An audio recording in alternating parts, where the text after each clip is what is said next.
شريك له وأشهد أن محمدا عبده ورسوله أما بعد فأعوذ بالله من الشيطان الرجيم بسم الله الرحمن الرحيم الحمد لله رب العالمين الرحمن الرحيم مالك يوم الدين إياك نعبد وإياك نستعين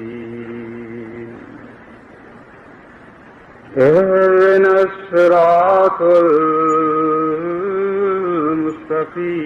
المستقيم صراط الذين أنعمت عليهم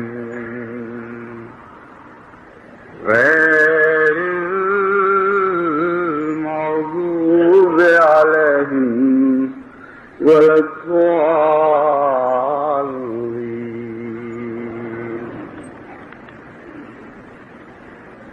اعلموا أنما الحياة الدنيا لعب ولعب وزينة وتفاخر بينكم وتكاثر في الأموال والأولاد كمثل غيث أعجب الكفار نباته ثم يهيج فتراه مصفرا ثم يكون طعاما وفي الآخرة عذاب شديد ومغفرة من الله ورضوان وما الحياة الدنيا إلا متاع الغرور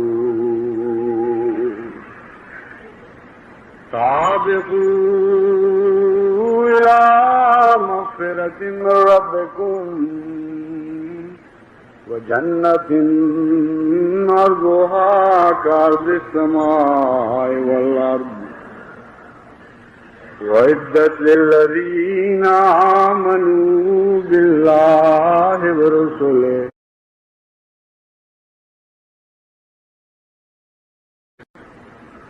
ذلك فضل الله يؤتيه من يشاء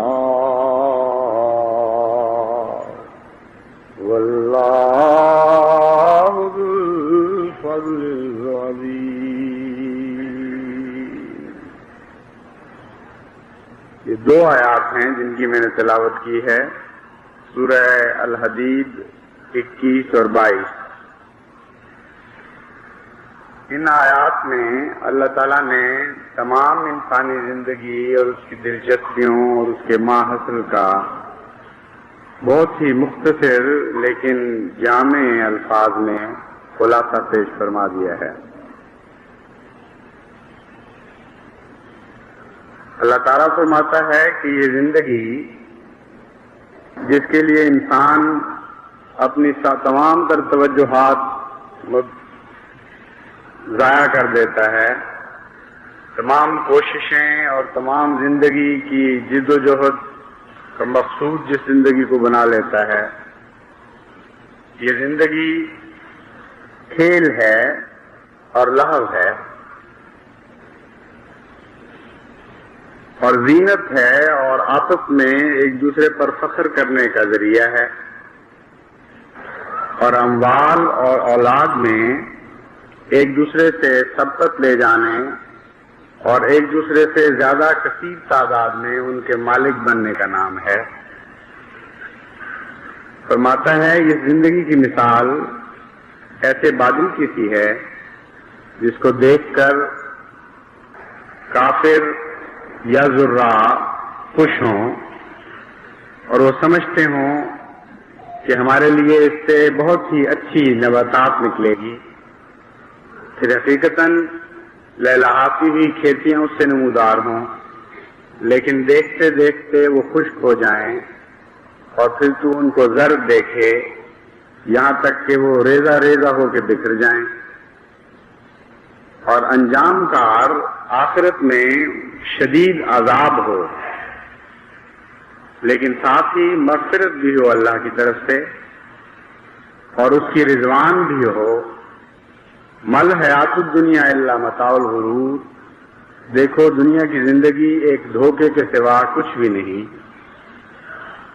اللہ کی مغفرت کی طرف دوڑو، ایک دوسرے پر سبقت لے جاؤ تاکہ تمہیں اپنے رب کی طرف سے مغفرت حاصل ہو اور ایسی جنت ملے جس کی قیمت یا جس کا حجم دونوں لحاظ سے آسمان اور زمین کے برابر ہو۔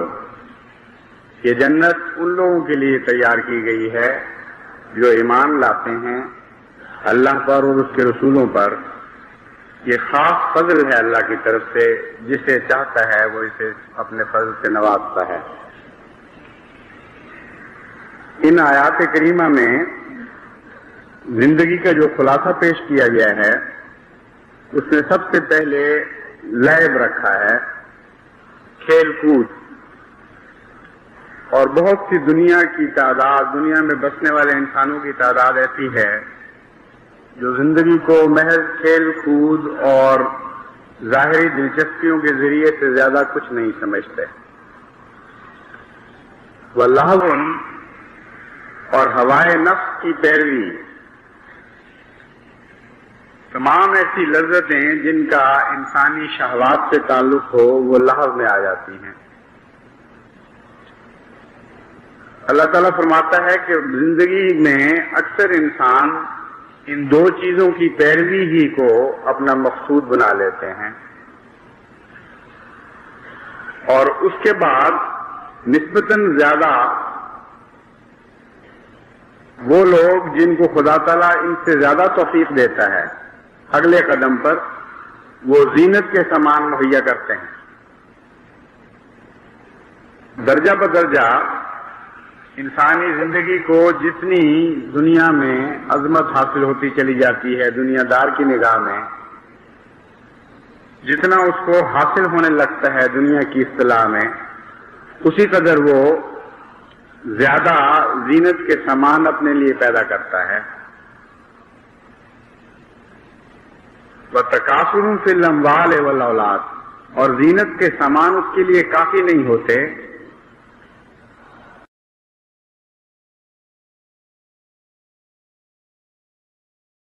حقیقت میں مال کی ذاتی محبت میں وہ مبتلا ہو جاتا ہے، اور مال کا مقصد صرف لاب و لاب یا زینت حاصل کرنا نہیں، بلکہ آخرکار ان لوگوں کا انجام یہ ہوتا ہے کہ مال کی ذاتی محبت میں مبتلا ہو جاتے ہیں اور اولاد کی محبت میں مبتلا ہو جاتے ہیں، اور ایک دوسرے پر فخر کرنے کے نتیجے میں، فخر کے حصول کے نتیجے میں وہ مال کو بھی بڑھانے لگتے ہیں اور اولاد کو بھی بڑھانے لگتے ہیں، فی ذات ہی یہ مقصود بن جاتے ہیں۔ اس سے مراد کیا ہے؟ اگر آپ اس پر غور کریں تو انسانی زندگی کی تمام کجیاں اور تمام بے راہ رویاں اسی آیت کے اندر مذکور ہیں، اور اس کا تجزیہ نہایت پاکیزہ رنگ میں یہاں کر دیا گیا ہے۔ دنیا میں جتنی بھی خرابیاں ہیں، جتنی بھی تباہیاں ہیں معاشرے کی، جتنی بھی انسانی بیماریاں ہیں، ان سب کا تجزیہ اس مختصر آیت میں پیش فرما دیا گیا ہے، اور اعلیٰ اقدار سے روکنے کی جتنی بھی چیزیں ذمہ دار ہو سکتی ہیں، ان سب چیزوں کا یہاں ذکر فرمایا گیا ہے۔ آپ کھیل کود اور لہو و لعب سے بات شروع کریں تو معلوم ہوگا کہ یہ وہ کم سے کم زندگی کا مطلوب ہے جو وسیع طور پر انسان کو حاصل ہو سکتا ہے۔ یعنی اس میں امیر اور غریب کا فرق ہوتا تو ہے، لیکن اس حد تک نہیں کہ غریب اس سے محروم رہ جائے۔ امیروں کو بہت ہی مہنگی اور اچھی قسم کی کھیلیں مہیا ہو جاتی ہیں، غریب کو معمولی کھیلیں مہیا ہو جاتی ہیں، اور کوئی بس نہیں چلتا، کرکٹ نہیں کھیل سکتا، ہاکی نہیں کھیل سکتا، فٹ بال نہیں کھیل سکتا، تو کپڑے اتار کے کبڈی تو کھیل ہی سکتا ہے۔ اور یہ یہاں سے بات خدا نے شروع کی ہے جو بہت ہی وسیع پیمانے سے تعلق رکھتی ہے انسانی زندگی کے، اور اسی طرح نفسانی خواہشات کی پیروی میں بھی امیر اور غریب برابر ہیں، اس لحاظ سے کہ دونوں کا بس چلے تو کسی نہ کسی حد تک وہ نفسانی خواہشات کی پیروی کر لیتے ہیں۔ لیکن کھیل کود سب سے عام ہے، اور نفسانی خواہشات کی پیروی اس سے نسبتاً کم درجے کی ہے، اس کا بعد میں ذکر فرمایا۔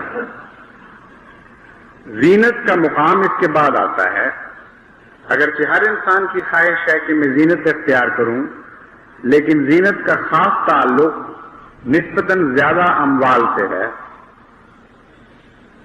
جب زندگی کی ادنا ضروریات پوری ہو جائیں تو پھر زینت کی طرف توجہ پیدا ہوتی ہے۔ غربت کے ساتھ بعض دفعہ زینت کا تصور بھی مٹ جاتا ہے۔ جس غریب کو 2 وقت کی روٹی میسر نہیں، پیٹ بھر کے کھانا میسر نہیں، بچوں کے لیے کپڑے نہیں ہیں پہننے کے لیے، اور بسنے کے لیے گھر نہیں ہے، اس غریب کو زینت کی کیا ہوش ہو سکتی ہے؟ وہ تو بعض دفعہ خود اتنا گندا رہتا ہے کہ اس کے قریب سے بھی گزرو تو بدبو آنی شروع ہو جاتی ہے۔ تو اللہ تعالیٰ نے درجہ بدرجہ انسانی زندگی کے تجزیہ کرتے ہوئے زینت کو بعد میں رکھا، فرمایا ایک ایسا طبقہ بھی ہے پھر انسانی زندگی انسانوں کا جس کو ادنا ضرورتیں مہیا ہو جاتی ہیں تو پھر وہ زینت کا خیال کرتا ہے، اور زینت کے ساتھ لازماً تفاخر کا تعلق ہے۔ جب انسان زینت اختیار کرتا ہے تو چاہتا ہے کہ میں دوسرے کو دکھاؤں اور دوسرے سے بہتر نظر آؤں۔ یہ کہانیاں مختلف زبانوں میں مشہور ہیں کہ بعض دفعہ عورتیں دکھاوے کی خاطر گھر جلوا بیٹھیں۔ بے اختیار تمنا ہوتی ہے انسان میں جس کے اندر زینت آ جاتی ہے کہ وہ اپنی زینت کا اظہار کرے اور دکھاوا کرے، تو اس سے مضمون رخ بدل کر تفاخر میں داخل ہو جاتا ہے۔ زینت کا حصول پھر فخر پیدا کرتا ہے، اور انسان پر اور قوموں پر فخر کرنے لگ جاتے ہیں۔ بتکاثر فی الاموال والاولاد، یہاں تک کہ انسانی دولتیں جو کچھ بھی خرید سکتی ہیں وہ خریدنے کے باوجود، سب کچھ حاصل ہونے کے باوجود پھر بھی حرص باقی رہ جاتی ہے، اور وہ حرص جو ہے وہ فی ذات ہی مال کی محبت اور قومی بڑائی پیدا کر دیتی ہے۔ چنانچہ محض اس غرض میں انسان مبتلا ہو جاتا ہے زیادہ دولت کے بعد کہ اسے اور دولت حاصل ہو، اور یہ جو آخری بیماری ہے یہ بعض دفعہ اتنی شدت اختیار کر جاتی ہے کہ ادنا پہلے کی چیزیں وہ ذہن سے اتر جاتی ہیں اور غائب ہو جاتی ہیں۔ ایسے لوگوں کو پھر بعض دفعہ نہ کھیل کا شوق رہتا ہے، نہ لعب کا، نہ زینت کا، نہ تفاخر کسی اور رنگ میں، صرف اور صرف پیسہ اکٹھا کرنا اور طاقت کا حصول ان کی زندگی کا مقصد بن جاتا ہے۔ یہاں اولاد کا جو ذکر فرمایا گیا کہ اولاد میں تکاثر، یہاں یہ سوال پیدا ہوتا ہے کہ آج کل کی دنیا میں تو اولاد کا تفاخر نہیں ملتا۔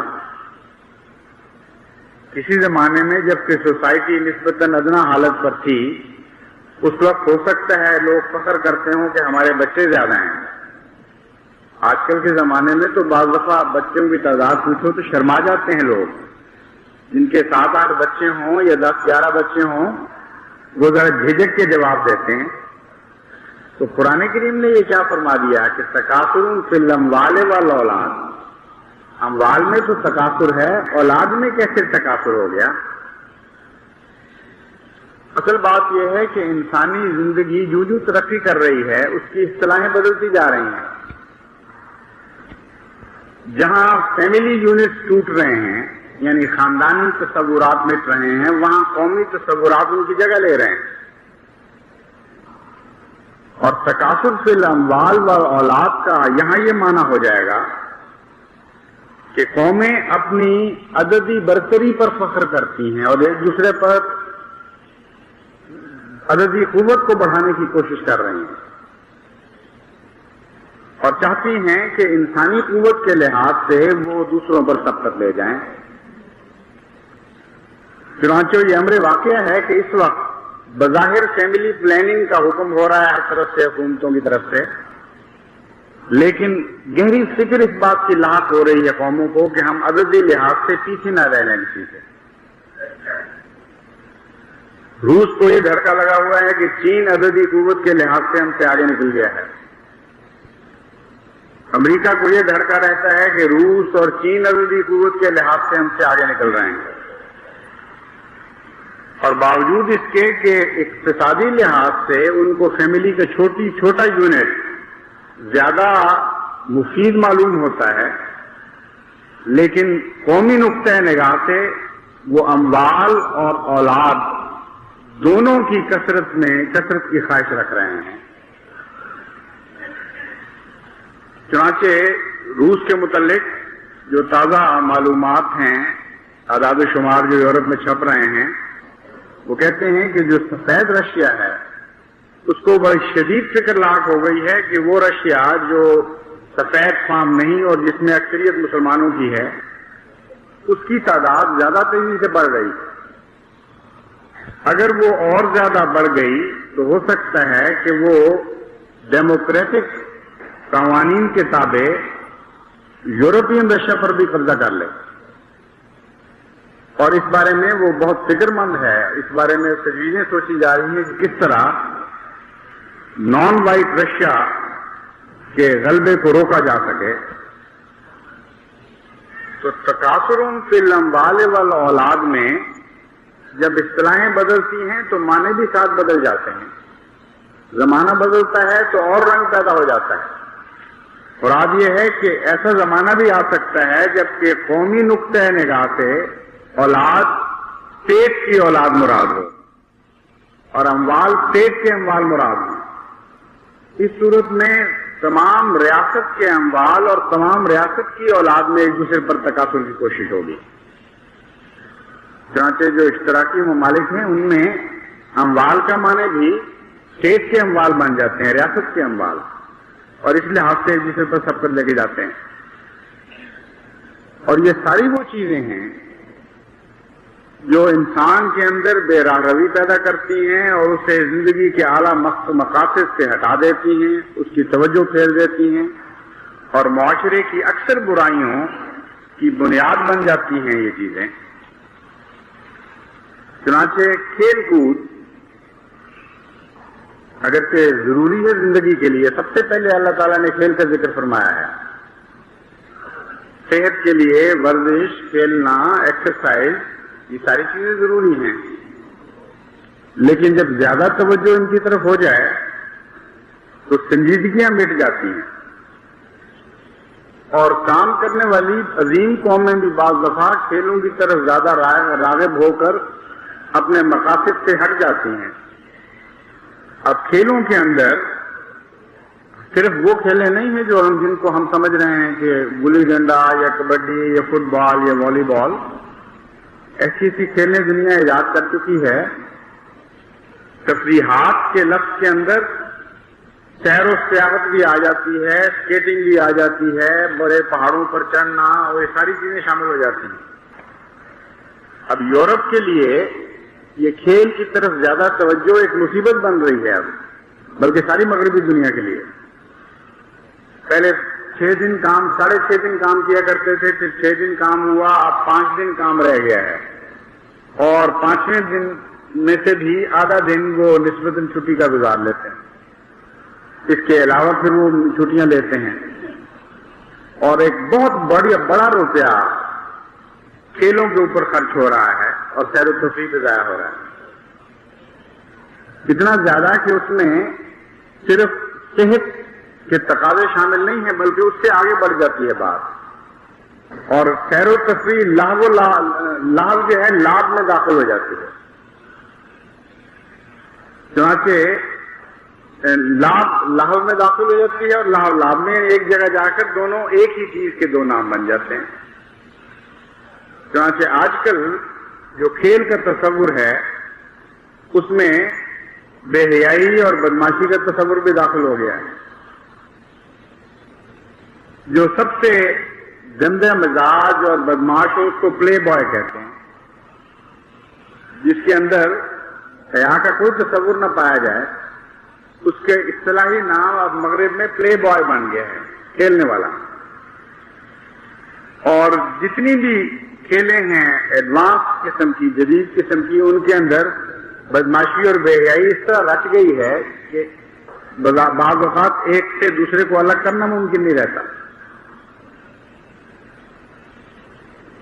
اور اس کے نتیجے میں وہ زندگی کی اعلیٰ اقدار سے غافل ہو جاتے ہیں، انسانی ہمدردی سے غافل ہو جاتے ہیں، اپنے مقاصد سے غافل ہو جاتے ہیں، اللہ تعالیٰ کی طرف توجہ کرنے سے غافل ہو جاتے ہیں۔ چنانچہ کھیل کا رجحان یہاں بھی زیادہ بڑھتا ہے، اور نفسانی خواہشات کی پیروی کا رجحان بھی جہاں بڑھتا ہے، وہاں مذہبی اقدار کم ہوتی چلی جاتی۔ اپنے معاشرے میں بھی آپ دیکھ لیجئے کہ جہاں جہاں بچوں میں لہو لعب بڑھتی ہے، وہاں نمازوں کی طرف توجہ کم ہو جاتی ہے، سنجیدگی کم ہونے لگ جاتی ہے، پڑھائی کی طرف توجہ کم ہو جاتی ہے، یہاں تک کہ آپ دیکھیں گے کہ ٹیلی ویژن کے اوپر لڑکے کرکٹ دیکھ رہے ہیں، لیکن نماز کی طرف سے کا اعلان ہوتا ہے، اذان ہوتی ہے تو اس کی توجہ نہیں کرتے، یعنی لابھ غالب آ جاتی ہے ان کے اوپر۔ اور لابھ کے جب جن لوگوں پر لابھ غالب آتی ہے، یعنی کھیل کی دلچسپیاں، یہ ان کی تقدیر ہے کہ وہ آہستہ آہستہ لہو میں بھی مبتلا ہو جاتے ہیں۔ یہ ایسا فطری جوڑ ہے کھیل کود میں ضرورت سے زیادہ انہماک کا، آوارگی، آوارہ مزاجی اور بے حیائی کے ساتھ کہ ایک دوسرے میں خود بخود داخل ہو جاتا ہے، انسان کو پتہ بھی نہیں لگتا کہ میرے ساتھ کیا ہوا۔ سنجیدگی پاکیزگی پیدا کرتی ہے، اور کھیل کود کا مزاج بے حیائی پیدا کرتا ہے، اور بے حیائی کے ساتھ زینت کا تعلق ہے۔ چنانچہ جب زینت میں انسان داخل ہو جائے، یعنی دنیا کی زینتوں میں، تو قطعاً بے نیاز اس بات سے ہو جاتا ہے کہ بعض لوگ اتنے بھی ہیں، ایسے بھی ہیں جن کو ادنا ضرورتیں مہیا نہیں ہیں، یعنی کوٹھیوں کی سجاوٹ اور اعلیٰ قسم کی زندگی کے حصول کے لیے جس میں حسن زیادہ ہو، دکھاوا زیادہ ہو، لوگ دیکھیں اور کہیں کہ کمال ہو گیا یہاں، ایسی خطرناک دوڑ شروع ہو جاتی ہے اس کی کہ انسانی دماغ یہ توجہ ہی نہیں کرتا کہ مجھ سے نیچے ایسے لوگ ہیں جو غریب ہیں، جن کے پاس کپڑے پہننے کے نہیں ہیں، جن کو روٹی میسر نہیں ہے، جن کے لیے سر چھپانے کی جگہ نہیں ہے۔ ادھر دیکھنے کی بجائے وہ ان لوگوں کی طرف دیکھتے ہیں جن کو زیادہ زینت مہیا ہے۔ وہ دیکھتے ہیں کہ ایک ہمسایہ ہے جس نے بہت زیادہ بڑی کوٹھی بنا لی ہے، ایک اور ہمسایہ ہے جس کی کار بہت اونچی آ گئی ہے، ایک اور ہمسایہ ہے جس نے ماڈرن فرنیچر خرید لیا ہے، ایک ایسا ہمسایہ آ گیا ہے نظر میں جس نے ویڈیو ریکارڈر خریدا ہوا ہے۔ تو زینت جو ہے وہ رفتہ رفتہ تفاخر میں تبدیل ہوتے ہوتے تکاثر میں بدل جاتی ہے۔ پہلے فخر شروع ہو جاتے ہیں کہ دیکھو میرا مال زیادہ خوبصورت ہے، میری چیزیں زیادہ اچھی ہیں۔ وہ فخر جو ہے وہ پھر تکاثر میں، دوڑ میں داخل ہو جاتے ہیں، چین ہی نہیں آتا جب تک ایک دوسرے سے سبقت نہ لے جائیں. اور یہ تکاثر بالآخر انسانی ذہن اور توجہ کو اس طرح مسخ کر دیتا ہے کہ مال کی ذاتی محبت غلبہ پا جاتی ہے اور قوت کی ذاتی محبت غلبہ پا جاتی ہے. سیاسی برتری اور اموال کی برتری یہ اسی کے دو نام ہیں. امیر قومیں ان دو چیزوں میں مبتلا ہو جاتی ہیں بالآخر، اور تمام نیکیوں سے محروم کرنے اور تمام برائیوں کو پیدا کرنے کی یہ ذمہ دار چیزیں ہیں. اللہ تعالیٰ فرماتا ہے آخر پہ کیا ہوتا ہے، ان چیزوں کی پیروی کچھ دیر لذتیں بخشتی ہے، لیکن ان کے حصول کے بعد رفتہ رفتہ ان کی لذتیں ختم ہونے لگ جاتی ہیں. انسان جس کو لہلاتی ہوئی کھیتی سمجھ رہا تھا، جس کی طرف دوڑ رہا تھا، خوش ہو رہا تھا کہ مجھ پر گویا فضل نازل ہو گیا ہے، میں بہت خوبصورت نظر آنے والا انسان بن گیا ہوں، میری طرف توجہات مبذول ہو گئی ہیں. جس طرح کھیتی لہلاتی ہے اس طرح یہ دنیا کے رزق اور دنیا کے پانی مجھے راس آ گئے ہیں. لیکن اللہ تعالیٰ فرماتا ہے کہ اس کے بعد ایک دوسرا دور شروع ہوتا ہے جس میں انسان دیکھتا ہے کہ یہ لہلاتی ہوئی کھیتیاں زردی میں تبدیل ہو رہی ہیں. لذتوں کا حصول جس کی وہ پیروی کرنا چاہتا تھا وہ اسے حاصل نہیں ہوتا. کچھ دیر کے بعد بے چینی اس کی جگہ لے لیتی ہے. انسان جوانی سے بڑھاپے میں مائل ہونا شروع ہو جاتا ہے. قومیں ایک حالت سے اعلیٰ حالت کی طرف جا کر ان حالتوں میں لذت کھو جاتی ہیں اور قومی طور پر ان پہ بڑھاپا آنا شروع ہو جاتا ہے. یہاں تک کہ جو کچھ انہوں نے حاصل کیا ہو زندگی میں وہ دوسروں کو تو خواہ کتنا ہی حسین نظر آ رہا ہو، خود فی ذاتے ہی وہ اس کی لذت سے محروم ہو جاتے ہیں. چنانچہ انسان اپنے اوپر بھی دیکھے تب بھی یہی بات صادق آتی ہے اور قومی نظر سے دیکھے تب بھی یہ بات صادق آتی ہے.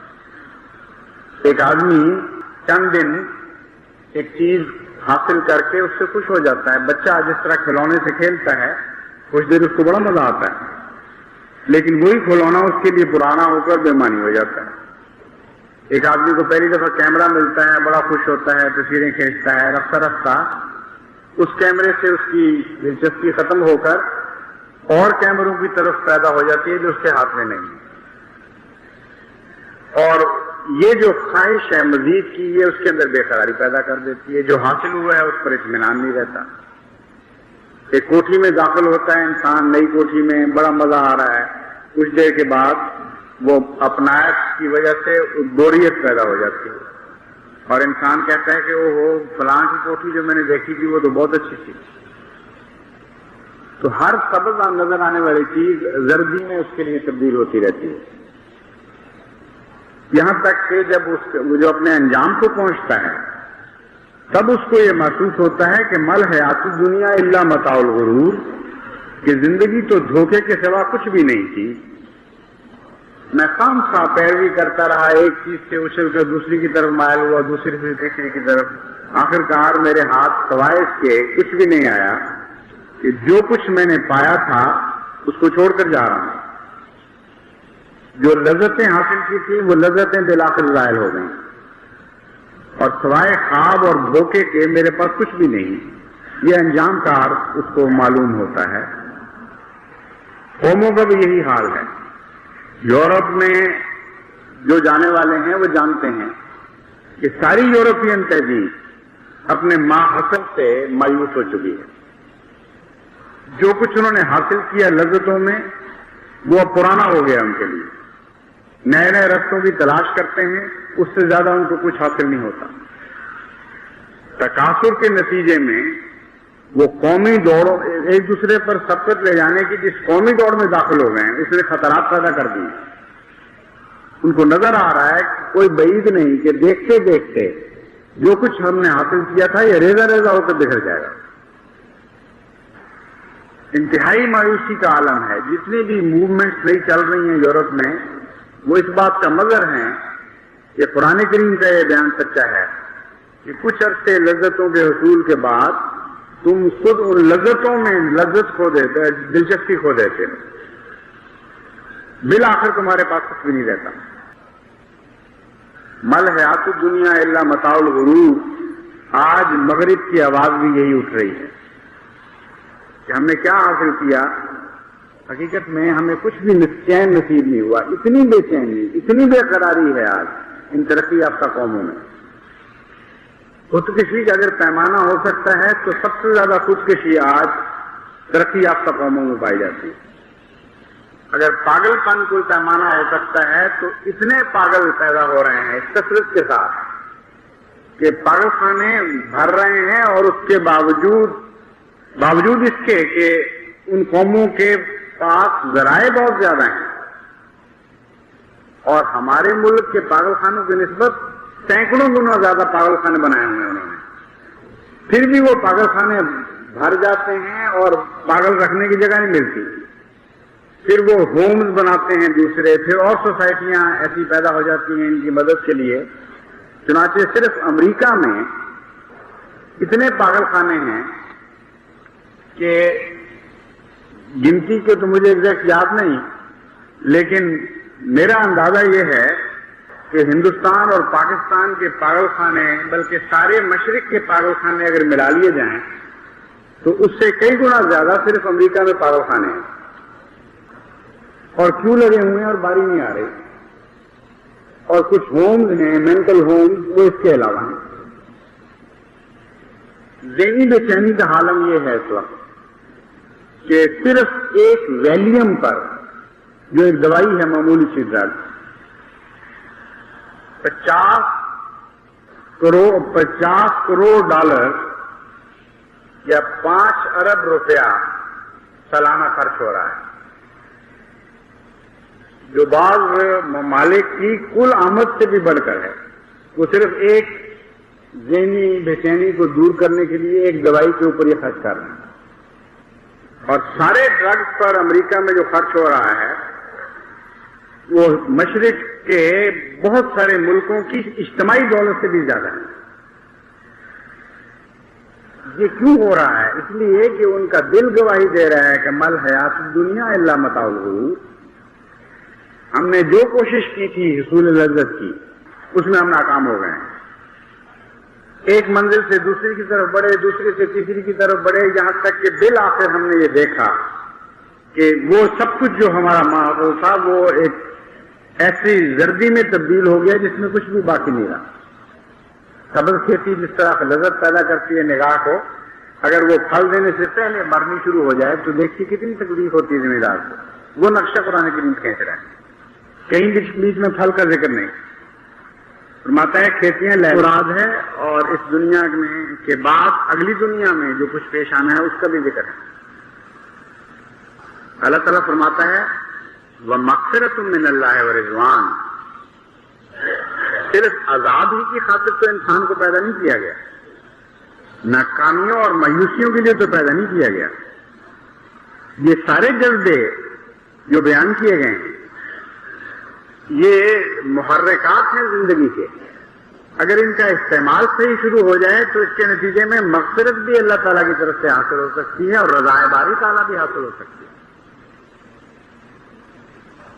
بنیادی طور پر زندگی کی شکل وہی رہے گی جس اوپر بیان ہوئی ہے، اس سے تبدیل شدہ کوئی شکل بیان نہیں کی گئی، مگر یہ سارے جذبے جو انسان کو ایک منزل سے دوسری کی طرف لے کے جاتے ہیں، ان کو ایسا رخ دیا جا سکتا ہے کہ اللہ تعالیٰ کی طرف سے مغفرت اور رضوان کا موجب بن جائیں۔ فی ذات ہی کھیل کود اور لہو و لعب یا عیش و عشرت یہ ایسی چیزیں ہیں جس سے انسان کلیتاً جدا ہو ہی نہیں سکتا، ناممکن ہے۔ لیکن ہمیشہ جب کھیل کود خدا تعالیٰ کے یہ محبت کے مقابل پر آئے اور کھیل کود کو انسان قربان کر دے اور اللہ تعالیٰ کی محبت کو اختیار کر لے، تو یہی چیز، یہی انسانی جذبہ مغفرت اور رضوان میں تبدیل ہو جاتا ہے۔ شہوات نفسانی بھی انسان کے ساتھ لگی ہوئی ہیں۔ اللہ تعالیٰ یہ نہیں فرماتا کہ مومن کی زندگی میں شہوات کا کوئی دخل نہیں، مگر جب وہ تابع مرضی مولا ہو جائیں تو مغفرت اور رضا کا موجب بن جاتی ہے. اور خدا کی خاطر شہوات چھوڑنے کا نام اللہ تعالیٰ کی رضا ہے.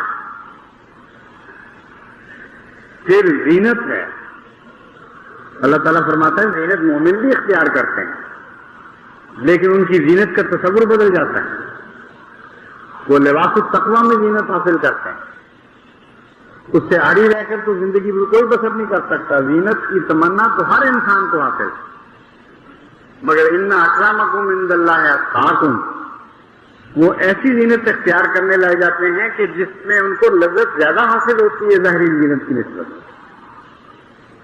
اور چین دل وہ بھی پا رہے ہیں ایک زینت میں لیکن وہ مختلف قسم کی زینت ہے.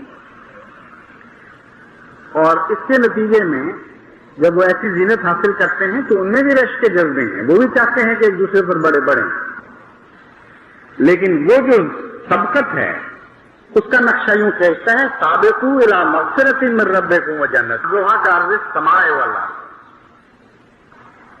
وہ مسابقت ان کے اندر بھی مسابقت کی روح پیدا ہوتی ہے. وہ بھی چاہتے ہیں کہ ایک دوسرے پر سبقت لے کے جائیں لیکن ان کی سبقت کا رخ بدل جاتا ہے. وہ اموال اور اولاد میں سبقت کی بجائے مغفرت میں اللہ تعالیٰ سے مغفرت کے حصول میں سبقت لے جانے کی کوشش کرتے ہیں اور رضا باری تعالیٰ میں سبقت کی کوشش کرتے ہیں. یہ وہ لوگ ہیں جن کے متعلق اللہ فرماتا ہے ذالک فضل اللہ یؤتیہ من یشاء واللہ ذو الفضل العظیم. ایک ہی قسم کی زندگی میں مبتلا ہونے والے دو قسم کے لوگ دکھائے گئے. ایک وہ جو دنیا کو اپنا مدعا اور شعار بنا لیتے ہیں. ایک وہ جو دنیا میں رہتے ہوئے اسی قسم کی بظاہر زندگی بسر کرتے ہوئے اپنے اللہ کو اپنے رب کو اپنا مدعا اور مطلوب بنا لیتے ہیں. فرماتا ہے ان کی زندگی ناکام نہیں ہوتی. نہ اس دنیا میں ان کو عذاب نصیب ہوتا ہے نہ اس دنیا میں ان کو عذاب ملتا ہے. اس دنیا میں بھی وہ اللہ سے راضی رہتے ہیں اور اس دنیا میں بھی وہ اللہ سے راضی رہیں گے. اس دنیا میں بھی اللہ کی مغفرت کے نمونے دیکھتے رہتے ہیں اس دنیا میں بھی اللہ کی مغفرت کے نمونے دیکھیں گے. بس یہ وہ پاکیزہ نقشہ ہے اور موازنہ ہے چند الفاظ میں جس میں ساری انسانی زندگی کا خلاصہ بیان کر دیا گیا ہے. جماعت احمدیہ کو چاہیے کہ وہ خصوصیت کے ساتھ ان تمام چیزوں میں یہ پیش نظر رکھے کہ نہ لابھ اس پر غالب آئے نہ لہو غالب آئے نہ زینت غالب آئے نہ تفاخر غالب آئے نہ تکاثر غالب آئے. یہ ساری وہ چیزیں ہیں کہ اگر وہ غالب آ جائیں قوموں پر یعنی دنیا کی لحاظ سے تو قومیں تباہ ہو جایا کرتی ہیں. بلکہ ان سارے جذبات کو مذہبی اقدار میں تبدیل کریں اور مذہبی اقدار کی پیروی میں اپنے آپ کو اپنی توجہات کو مبذول کر دیں. لذتوں کے لحاظ سے اللہ تعالیٰ یہ وعدہ فرما رہا ہے کہ تمہیں کم نہیں حاصل ہوں گے. خدا کی اب لہو ہے مثلا لہو اختیار کرنے میں بھی ایک لذت ہے مگر اللہ کی خاطر چھوڑنے میں بھی ایک لذت ہے. اللہ تعالیٰ فرماتا ہے کہ وہ لذت زیادہ ہے. زینت میں لذت تو ہے لیکن ظاہری زینت میں بھی ایک لذت ہے اور باطنی زینت میں بھی ایک لذت ہے. اللہ تعالیٰ فرماتا ہے جن کو باطنی زینت حاصل ہو جائے ان کو ظاہری زینت کی پرواہ کوئی نہیں رہتی. وہ بے نیاز ہو جاتے ہیں اور بے نیازی بتا رہی ہے کہ اندرونی زینت زیادہ لذت کا موجب تھی.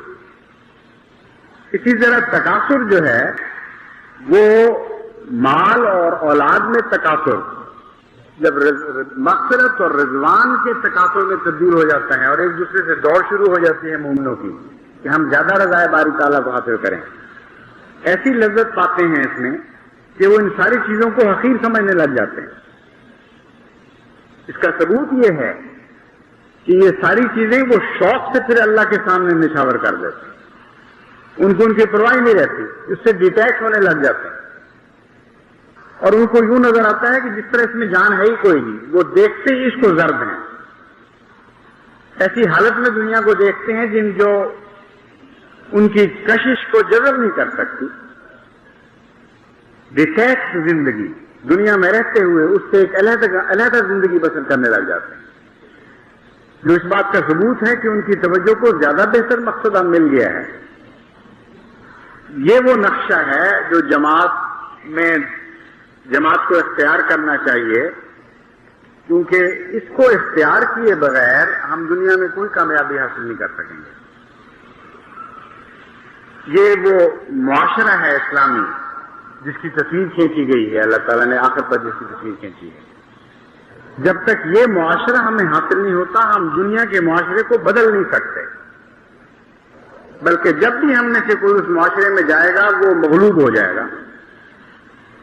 میں نے دیکھا ہے کمزور طبیعت کے لوگوں کو انگلستان اور یورپ کے سفر میں جب وہ ظاہری طور پر لاو و لعب کو کھل کھیلتا دیکھتے ہیں تو بے انتہا مغلوب ہو جاتے ہیں ذہنی طور پر. وہ سمجھتے ہیں لو جی اصل زندگی تو ہے یہی، ہم تو خام خواہ خراب ہی رہے دنیا میں، ہم نے کیا ہی حاصل کیا، کچھ بھی نہیں. رہنا ان کو آتا ہے، پہننا ان کو آتا ہے، اوڑھنا بچھونا ان کو آتا ہے. کیسی خوبصورت گلیاں ہیں، کیسے خوبصورت محل بنے ہوئے ہیں، خوبصورت بیچز ہیں، سمندر کے کنارے ہیں، باغات ہیں، پارک ہیں. تو ساری زندگی یہی پڑی ہے. ہم لوگ تو خام خواہ جس کو پنجابی میں کہتے ہیں کھجل خواری ہوں رہے تھے. یہ تاثر لے لیتے ہیں. کیوں لیتے ہیں؟ اس لیے لیتے ہیں کہ اس کے مقابل پر ان کی ذات میں کوئی اعلیٰ اقدار نہیں ہوتی جس سے وہ راضی ہوں. خالی برتن لے کے جاتے ہیں اس لیے وہ اس گندگی سے بھر جاتے ہیں. اللہ تعالیٰ فرماتا ہے کہ ان سب اقدار کے بدلے تم بہتر اقدار اپنے دل میں پیدا کرو اور مغفرت اور رضوان میں سبقت لے جانے کی عادت ڈالو. جب تمہاری توجہ اپنے رب کی طرف مبذول ہو جائے گی اور اس کی رضا کی طرف مبذول ہو جائے گی تو یہ چیزیں لذت کھو دیں گی. پھر تم ان کو کھوکھلے برتنوں کی طرح دیکھو گے. تم نظر تو ڈالو گے ان پر لیکن رحم کی نظر ڈالو گے، رشک اور حسد کی نظر نہیں ڈالو گے. تم اپنے آپ کو بہتر انسان سمجھو گے. چنانچہ دونوں نظر سے جائزہ لینے والے وہاں میں نے دیکھے. بعض عدم تربیت یافتہ نوجوان احمدی بھی ایسے تھے جو مغلوب ہو جاتے تھے یورپ سے، اور بعض سنجیدہ قسم کے ایسے لوگ جن کو عبادت کی لذتیں حاصل تھیں، جن کو ذکر الہی کا مزہ تھا، جو جانتے تھے کہ مذہبی اقدار ہی باقی رہنے والی اقدار ہیں. وہ نہایت حسرت کے ساتھ ان چیزوں کو دیکھتے تھے اور رحم کے ساتھ ان چیزوں کو دیکھتے تھے کہ یہ قومیں جو ہیں یہ ذلیل اور تباہ ہو رہی ہیں، باوجود اپنی عظمتوں کے ان کو کچھ بھی نہیں مل رہا.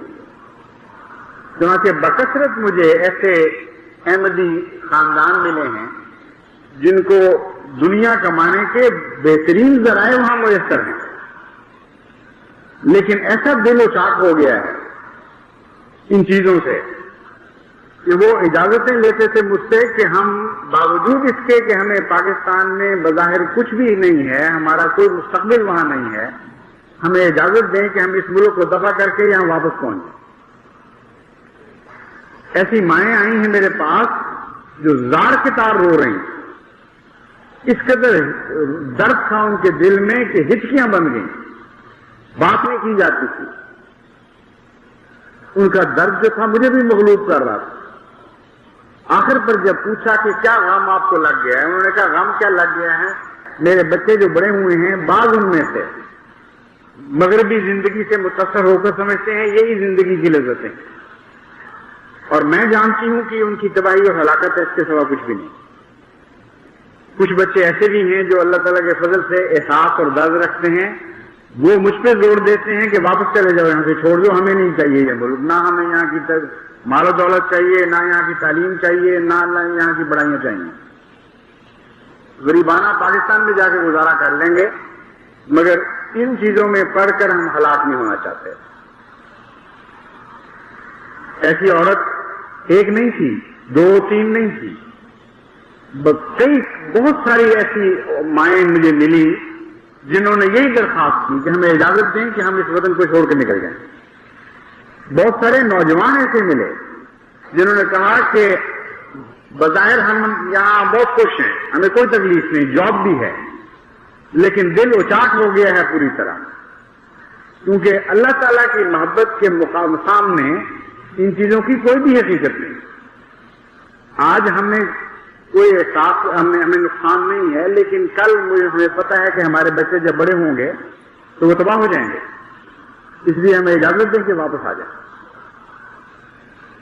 ایسا میرا دل حیران بھی ہوتا تھا اس نظارے سے اور خوش بھی ہوتا تھا کہ خدا کے ایسے مومن بندے، باوقار بندے، آزاد بندے جماعت احمدیہ کے افراد کے حیثیت سے یورپ میں بس رہے ہیں، جن پر ادنا بھی اثر نہیں ہے اس سوسائٹی۔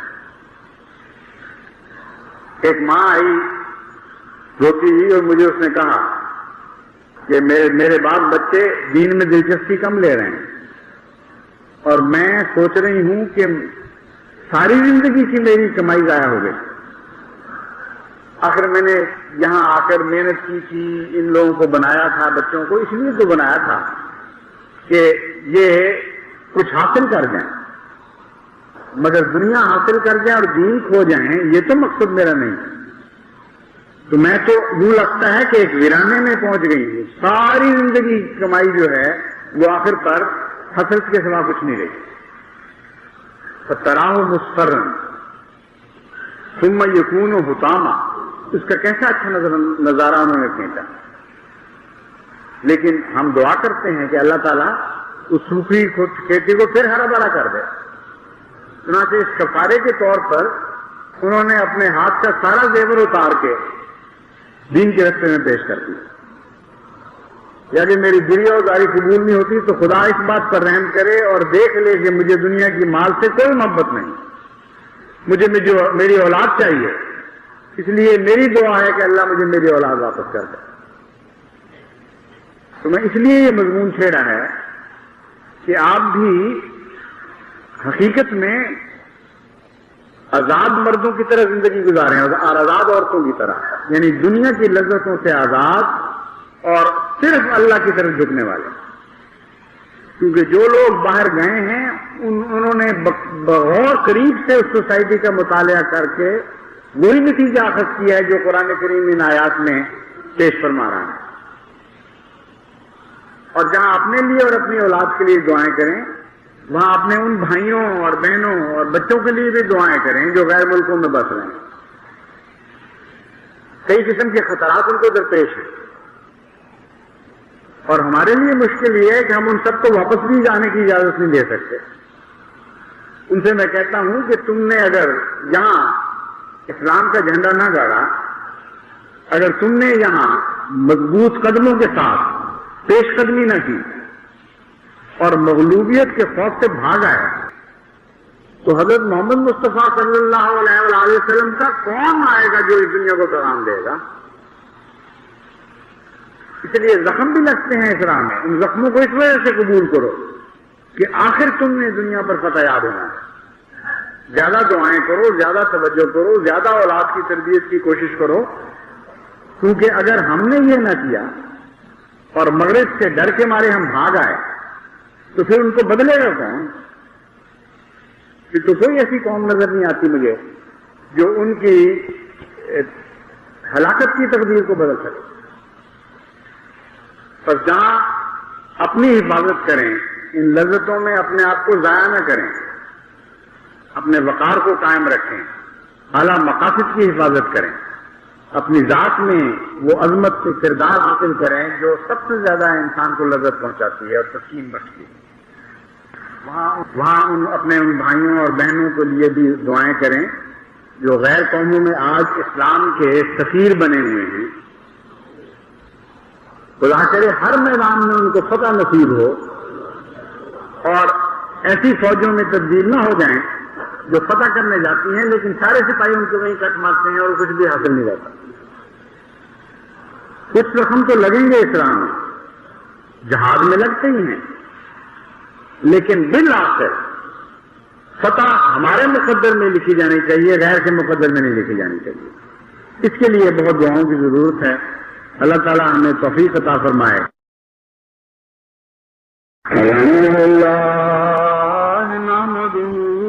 ونستعينه ونستغفره ونؤمن به ونتوكل عليه ونعوذ بالله من شرور أنفسنا ومن سيئات أعمالنا ومن يهده الله فلا مضل له ومن يضلله فلا هادي له ونشهد أن لا إله إلا الله وحده لا شريك له ونشهد أن محمدا عبده ورسوله عباد الله رحمكم الله إن الله يأمر بالعدل والإحسان وإيتاء ذي القربى وينهى عن الفحشاء والمنكر والبغي يعظكم لعلكم تذكرون اذكروا الله يذكركم وادعوه يستجب لكم ولذكر الله أكبر